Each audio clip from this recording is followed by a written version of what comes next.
If you've been looking for a better solution for a small portable expression controller that you can use on the go and in the studio for recording the new incredibly powerful Spitfire Audio BBC Symphony Orchestra, I think I have a solution that uses a device that you probably already have on you. And of course, I'm talking about your phone. I'm going to show you how to set this all up, but first, the backstory. I use the micro key when I travel and I'm on the go because I like the velocity curve on it. It packs 37 keys or 3 octaves into a pretty small space.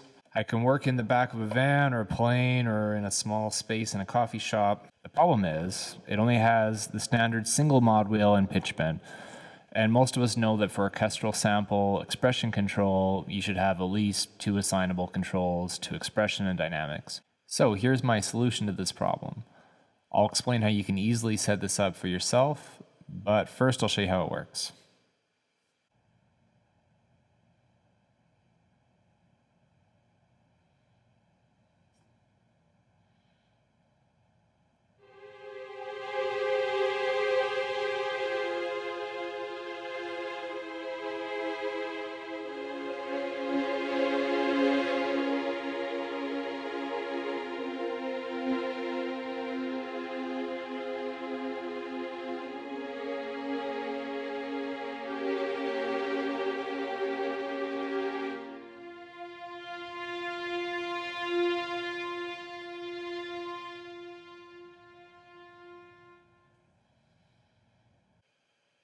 So I thought, why not make a custom MIDI controller on my iPhone since I have it with me all the time anyways?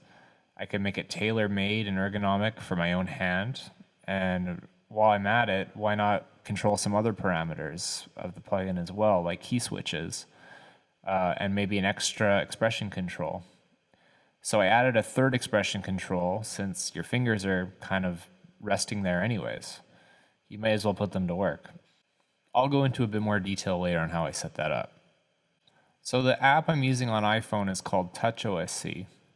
I had to make a lot of trial and error refinements to the controller setup using the Mac editor. You know, moving the faders a pixel or 2 to the right or left so they align well. And that's sort of the beauty of the setup. You can keep refining it as you work and make small adjustments here and there so it gets really comfortable after a while. It's still a work in progress, but here's where I ended up on this. So my thumb is the horizontal fader that controls the expression, so just the volume control of the plugin. The crease of my thumb runs along the edge of the iPhone to give it some tactile feedback. It's pretty easy to tell when I'm at full range, just by the feel of the edge of the phone. And my middle finger here controls vibrato. That could be easily assigned to whatever else. Not all the sample sets have vibrato, so sometimes I don't use it, or you could assign it to something else.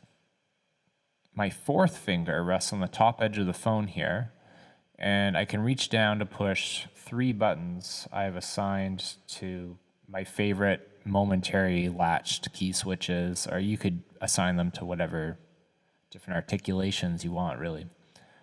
You can see in the plugin window that I can momentarily switch to the long marcato attack or the tremolo. And then when I'm not using a latched key switch, I can just go back to resting that finger on the top edge of the phone. And that also adds some stability. It looks like the phone is moving around, but I actually have quite a bit of control on the positioning of the phone because of the thumb on the bottom ridge, this fourth finger, and the pinky. So the pinky is really important in this setup. So I use the pinky to stabilize the device and sort of keep my other fingers oriented in the same place, in the same position. So as long as I know my pinky is there, my other fingers will kind of fall naturally to the positions of the other faders. So on the right of the phone, I actually had some unused space. So I thought, why not use some buttons and faders there to control some other options in the BBC Symphony Orchestra. So these buttons here will go between the articulations. So you have access to all your articulations there. And for the faders, this one right now is assigned to reverb, and this one is assigned to release. And it's actually pretty easy to reach over with your thumb and grab some of the more standard articulations. So again, one of the issues with the micro key is you're not going to have access to all those bottom key switches. So this comes in handy. You can play while you're on the go and still have access to all your key switches. So now I'm going to show you how to settle this up using Mac and iPhone specifically, because that's what I'm using. I'm also going to get into some specific logic stuff later on regarding dealing with automation and how I set up the Midi assignments within Logic. You're going to need three things to get this setup happening. The first is touchOSC on your phone, and the app looks like this. The second thing you'll need is the touchOSC editor. This is free on the touchOSC website, and you use this to adjust your layout. The third thing you need is the touchOSC bridge. This is the kind of connection software that allows for a USB connection, and it basically turns touchOSC into a MIDI input for your DAW to recognize. I also recommend using a USB connection to do this.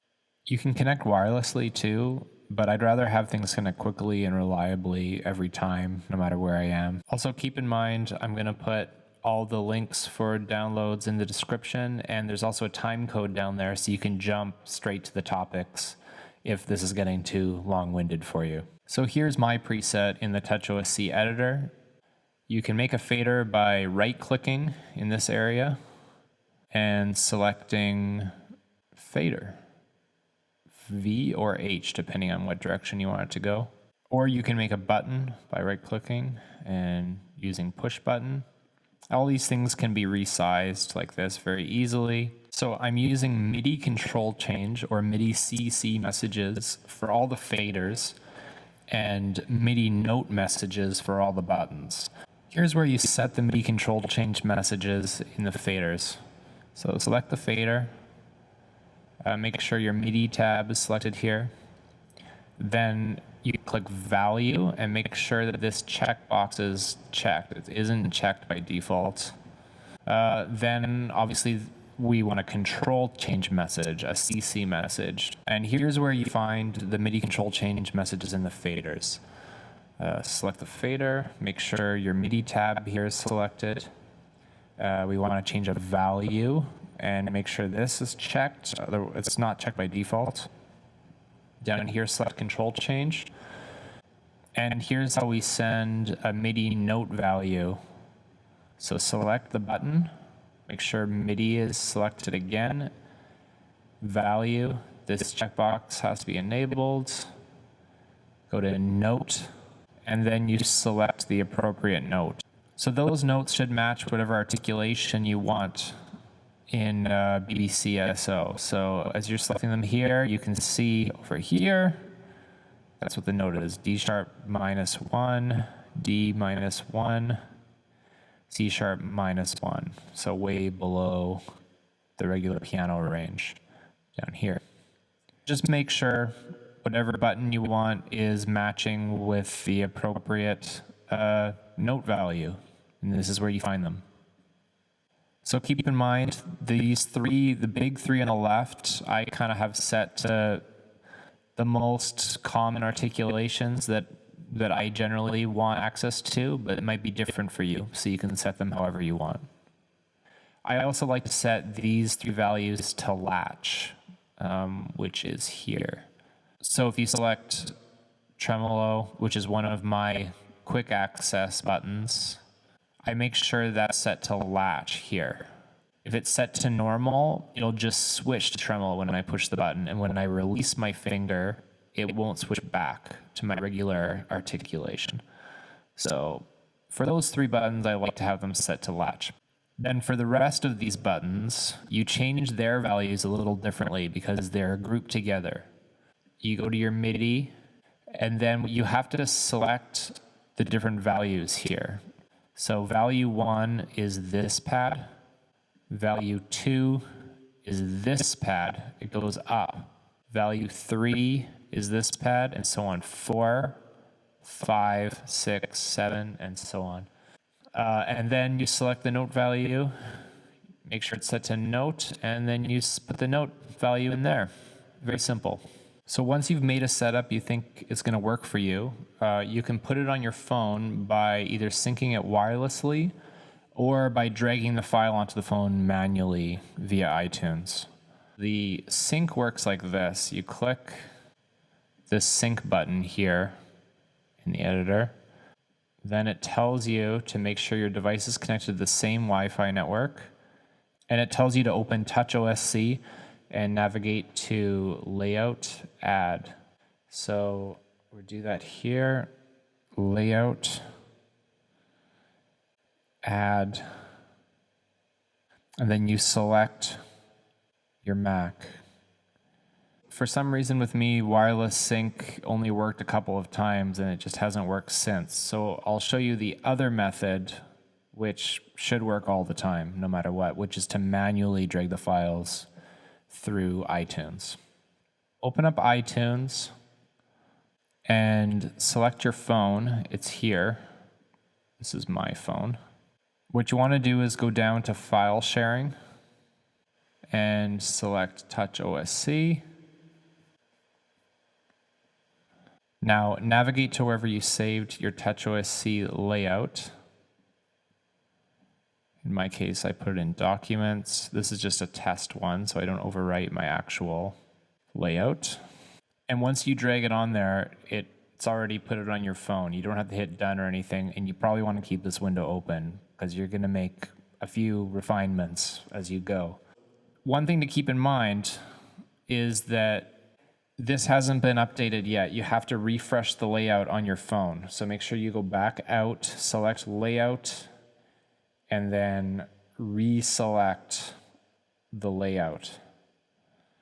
Now it should be updated with the file that you dragged over. So that's the process for updating the layout.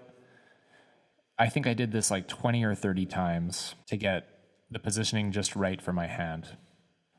Okay, so now I'm going to show you how I set up Logic specifically to play well with this setup. So if you don't use Logic, this might not be of the most use to you.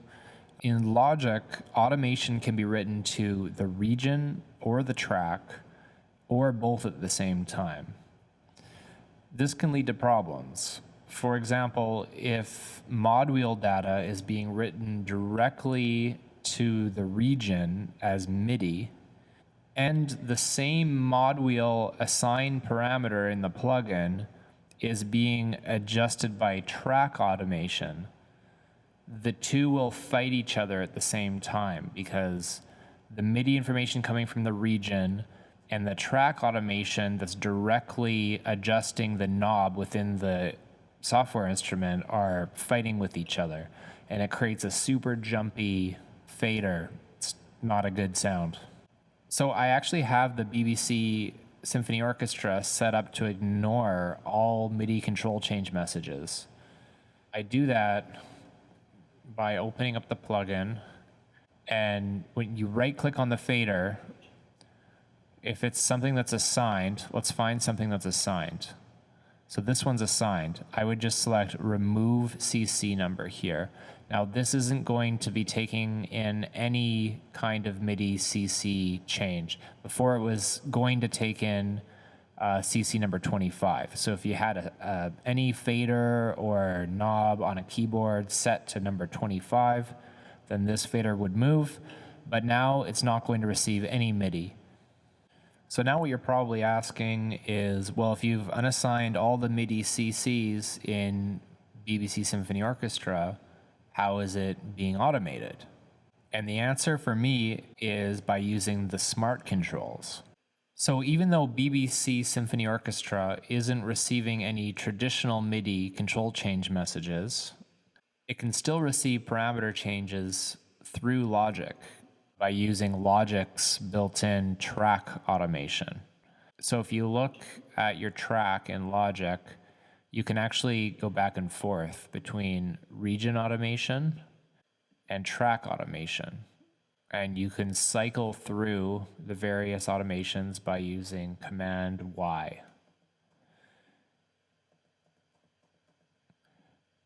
And as you can see in my region here, I actually have written mod wheel information to the region.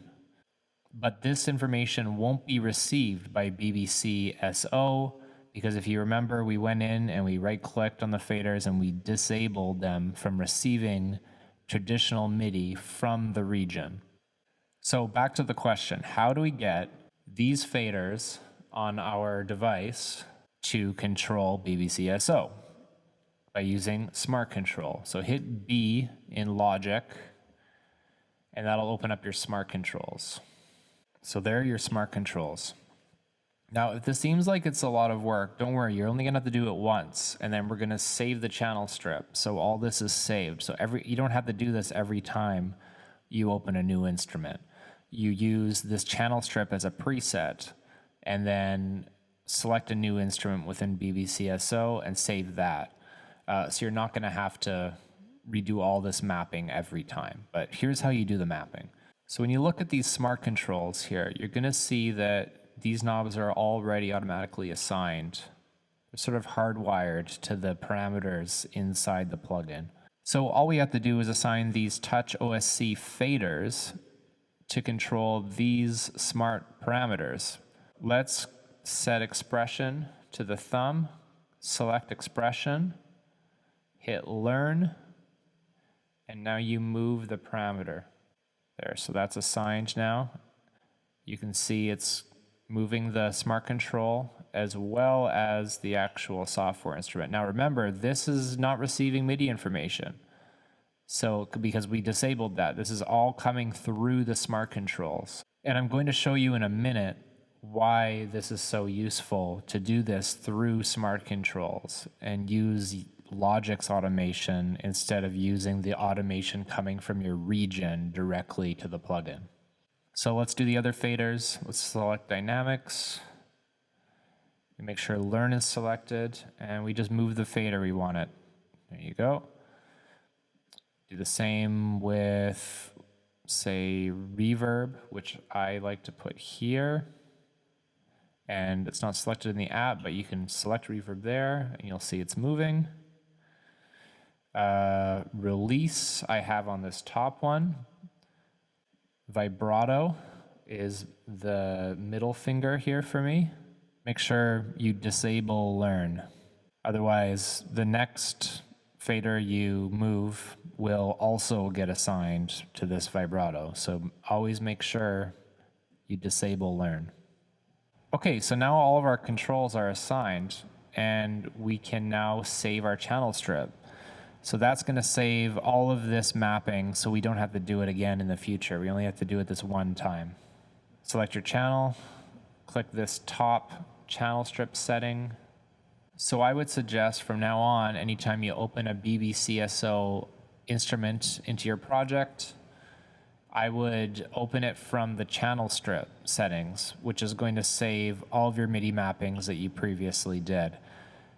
Then, for example, if you don't want violin, you want something else, you open it from the channel strip setting, and then you can change the instrument within the software instrument, and all your mappings will still be there. So that's opposed to creating a new software track like this, and then just opening the BBC SO here. This channel isn't going to have all your MIDI mappings saved because it's not saved to the channel.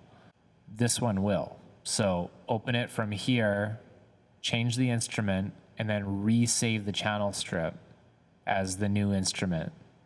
Okay, so you're ready to record now. You've got your mapped controller, custom controller. What you need to remember still is that this data needs to be written to the track now, to Logic's parameters, so that it can route through the smart controls to the software instrument. This could work with any plugin, by the way. It doesn't have to just be BBC SO, but it works really well with this particular plugin. It keeps everything really clean, and there's actually a really cool reason why you want to set it up this way, especially if you're using a Mac Pro with the touch bar, and I'll talk about that in a second. Really quick way to move between your track automation parameters is by using Command Y. Or, of course, you can just expand the track and see them all at the same time. So one final thing about this setup you'll need to remember is what's going to happen is you're going to hit record and start playing, and you'll get a take and you'll be controlling it through touchOSC, and then you'll go back and you'll realize that none of the parameters were recorded. Well, that's because it's going through track now, you need to have the channel set to latch. So you need to tell Logic to record what's coming through the smart controls into your channel. Another really useful key command is to set all channels to read. And it's a great kind of safety key command. Maybe I've forgotten to change a track I was working on previously back to read, and I think it's still on latch, but I can't remember what channel it was. Then I'll just hit Shift Control Command R, and that'll set them all to read. Here, I'll show you how it works. So if you have multiple tracks set to latch, Shift Control Command R. So it doesn't matter where you are in the DAW, if you use that kind of safety key command, you know you're good.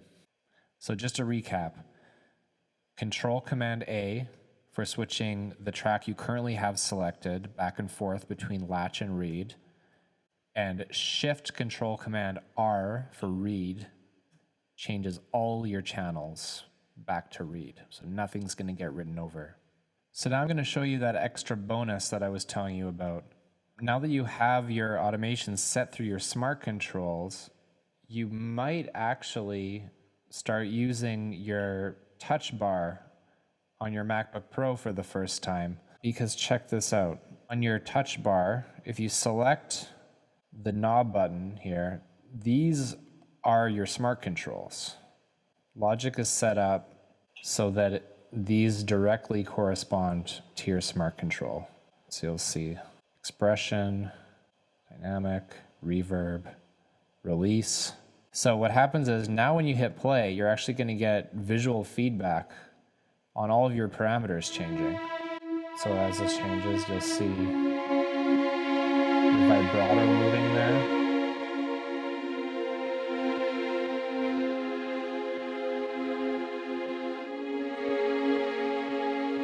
Some dynamics and expression moving. So now that you have this visual feedback, you can go in and fine-tune each one of these knobs. So I've selected vibrato here, and let's say I want to smooth that out. So I go Control Command A, make sure it's set to latch,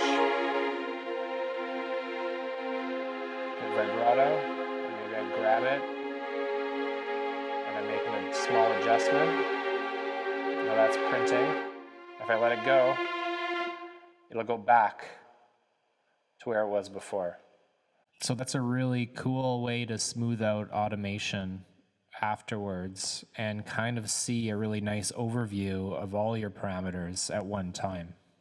So I realize that was a pretty long explanation on how to set all this up, but hopefully it helps someone, and if someone wants to follow along with this video, then they too can have a portable controller that they're going to have on them already anyways, and maybe they don't need to go out and buy another gadget that's just going to take up space in their backpack.